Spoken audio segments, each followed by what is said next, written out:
మీకు ధన్యవాదాలు తెలుపుకుంటున్నాను. మీరు ఈ చేస్తున్నటువంటి సుదీర్ఘ చర్చలు ఈ రెండు తెలుగు రాష్ట్రాల్లో ఉన్నటువంటి ప్రభుత్వాలు చూసి చలించి విద్యా వ్యవస్థలో జరుగుతున్నటువంటి అవినీతి అక్రమాలు ఈ సమస్యల పరిష్కారానికి కృషి చేస్తాయని చెప్పేసి నేను భావిస్తున్నాను. మన తెలుగు రాష్ట్రాలలో ఒక కార్పొరేట్ విద్యా వ్యవస్థ నడుస్తుంది.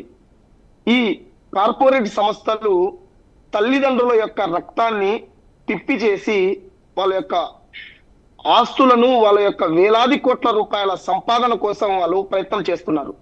ఇప్పుడు ఇంటర్మీడియట్ విద్య చూస్తే 2 లక్షల నుంచి 3 లక్షల వరకు ఇంటర్ ఫస్ట్ ఇయర్ కి, ఇంటర్ సెకండ్ ఇయర్ కి 3 లక్షల నుంచి 4 లక్షల వరకు వెచ్చించి ఇంటర్మీడియట్ దాదాపుగా 7 లక్షల వరకు కట్టి 2 సంవత్సరాలు పూర్తి చేయాల్సినటువంటి పరిస్థితి ఈరోజు మనకు విద్యా వ్యవస్థ ఉంది.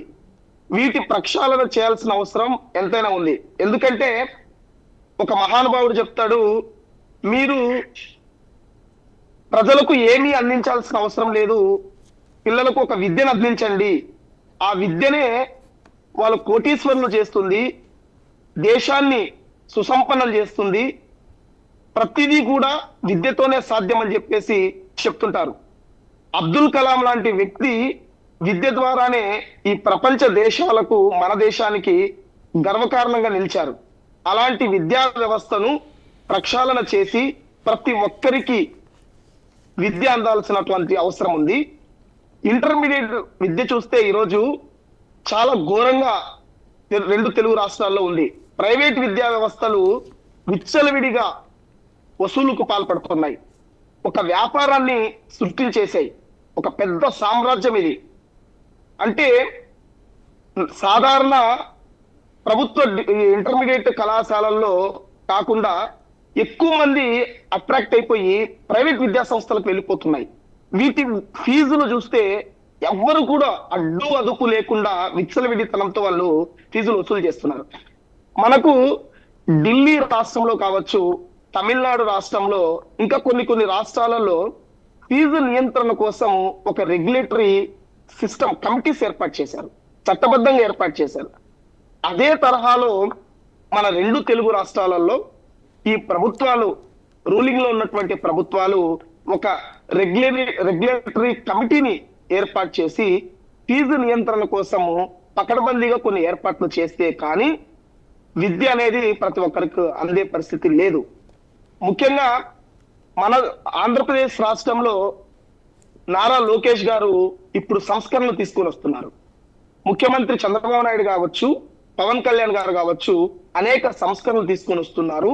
ఈ సంస్కరణలో భాగంగా ఫీజు నియంత్రణ కోసం ఒక రెగ్యులేటరీ సిస్టమ్ ని, ఒక కమిటీని ఏర్పాటు చేసి ఫీజు నియంత్రిస్తే గనక పేద పిల్లలు కూడా కార్పొరేట్ స్థాయిలో విద్య అభ్యసించే అవకాశం ఉంటుంది. ఒక సిస్టమేటిక్ గా ఇంటర్ ఫస్ట్ ఇయర్ కి ఎంత ఫీజు ఉండాలి, సెకండ్ ఇయర్ కి ఎంత ఫీజు ఉండాలి అని ప్రభుత్వమే నిర్ణయించి అదే ఫీజు చెల్లించేటట్లు, ఆన్లైన్ లో కావచ్చు లేకపోతే తల్లిదండ్రులు కూడా అవగాహన వచ్చేటట్లు ఇదే ఫీజు చెల్లించాలి. గ్రామీణ ప్రాంతాల్లో ఉన్నటువంటి ఇంటర్మీడియట్ కళాశాలకు ఇంత, పట్టణ ప్రాంతాలలో కొంచెం నగర ప్రాంతాలలో ఉన్నటువంటి ఇంటర్మీడియట్ కళాశాలలకు ఇంత అని ఫీజు నిర్ణయించి పెట్టగలిగితే ప్రతి ఒక్కరు కూడా కార్పొరేట్ స్థాయిలో ఇంగ్లీష్ మీడియంలో అందరూ కూడా విద్యను అభ్యసించే అవకాశం ఉంటుంది. అవసరమైతే మా రాష్ట్రంలో, ఆంధ్రప్రదేశ్ రాష్ట్రంలో విద్యాశాఖ మంత్రిని దీని మీద ఒక కమిటీ వేయండి అని చెప్పేసి కలుస్తాను.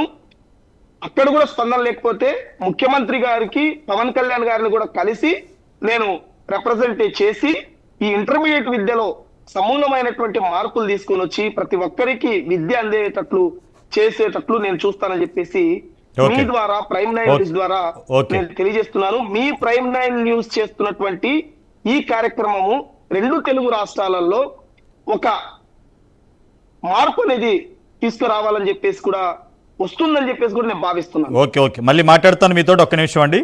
ప్రసాద్ గారు కడప నుంచి లైన్లో ఉన్నారు. నమస్కారం అండి. నమస్కారం సార్. నమస్తే, చెప్పండి. ఇప్పుడు మా కుమారుడి నుంచే చెప్తున్నాను సార్.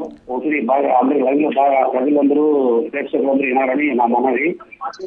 మీ వాయిస్ క్లియర్ లేదు, మళ్ళీ మాట్లాడండి. సార్ నమస్తే మీ సార్. టీవీని మ్యూట్లో పెట్టి మాట్లాడండి. నమస్తే సార్. మీ టీవీని మ్యూట్లో పెట్టి మాట్లాడండి. మాట్లాడండి. మీడియం పెట్టాను సార్, మాట్లాడుతున్నాను. చెప్పండి సార్. సార్ చెప్పండి. ఏం లేదు సార్, ఇప్పుడు మా కుమారుని నేను చైతన్య కాలేజీలో చేర్పించినాను. శ్రీ చైతన్యలో ఓకే. శ్రీ చైతన్యలో చేర్పించాను. ఆ కాలేజీలో ఒక్కొక్క కాలేజీ పేరు చెప్తారు, ఒక్కొక్క ఫీజు చెప్తారు. ఒక కాలేజీలో 3,50,000, ఒక కాలేజీలో 4,50,000, ఒక కాలేజీలో 2 లక్షలు. ఈ కాలేజీలో ఇంటర్మీడియట్ ఏంది, పీజీ ఏంది, హాస్టల్ ఏంటంటే దాని వివరాలు ఎక్కడా చెప్పరు సార్. వినపడుతుందా సార్? మీది ఎందుకో కొద్దిగా డిస్టర్బెన్స్ ఉంది, క్లారిటీ లేదు, మీకు బొంగురు వస్తుంది. సార్ మా కుమారునే చేర్పించాను సార్. అయితే ఏ కాలేజీ పోయినా కానీ ఒక కాలేజీ పోతే 3 లక్షలు అంటారు, ఒక కాలేజీ పోతే 3,5 లక్షలు అంటారు. మీ ప్రశ్న ఏంటంటే శ్రీ చైతన్య కాలేజీలో ఒక్కొక్క చోట ఒక్కొక్క రకమైన ఫీజు, ఒక కాలేజీలో 1,00,000, 2 లక్షలు, 3 లక్షలు, అలా ఏంటి, ఎందుకు ఈ రకాలైన మార్పులు ఉన్నాయి, చదువు కోసం అంటారు అంతేనా? అదే సార్, ఒకసారి ఐపీఎల్ అంటారు, ఒకసారి ఇంకోటి అంటారు, ఇంకోటి అంటారు. ఓకే, సరే అర్థమైంది. మీరు ఏం చెప్పాలనుకుంటున్నారు? అయితే ఒక కాలేజీ ఉండాలి కదా సార్. ఇప్పుడు ఎడ్యుకేషన్ ఉంది, అంత ఉంది కదా సార్. ఒక కాలేజీలో ఈ కాలేజీ ఎంత ఫీజు అని బోర్డు పెట్టమనండి సార్. మా చర్చ ఏంటో విన్నారా మీరు? అవును సార్, చెప్పండి సార్. ప్రసాద్ గారు, మీ సమస్య నాకు అర్థమైంది, నా మాట వినండి. ఇప్పుడు ఇవాళ ప్రైమ్ నేను 55 రోజులుగా చేస్తుంది ఏంటంటే, శ్రీ చైతన్య కాదు లేదా ఇంకో కాలేజీ కాదు, ఏదైనా గవర్నమెంట్ ఒక కమిటీ వేసి ఫీజు నియంత్రణ తీసుకొస్తే, అది ఏ కాలేజీ అని అవునండి, హైదరాబాద్లో ఒక రేటు ఉంటుంది, పట్టణాల్లో ఒక రేటు ఉంటుంది, పంచాయతీలో ఒక రేటు ఉంటుంది. ఆ ఫీజు ప్రకారమే ఆన్లైన్లో అడ్మిషన్ తీసుకుంటే మీకు ఈ సమస్యలు ఉండవనే మా పోరాటం. అర్థమవుతుందా మీకు ప్రసాద్ గారు? రైట్. దయాకరారు, మన సతీష్ రావు గారు, వాళ్ళు చూస్తున్నారు కదా పేరెంట్స్, ఒక్కొక్క కాలేజీలో ఒక్కొక్క రేటు మాట, ఏదో షేర్ మార్కెట్ రేట్ లేగా. అంటే వాళ్ళు కూడా ఏం చేస్తున్నారంటే, అక్కడ బిల్డింగ్ రెంట్ తీసుకుని ఒక్కొక్క కాలేజీలో 1,00,000 రూపాయలు ఒక చోట, 3 లక్షలు ఒక చోట.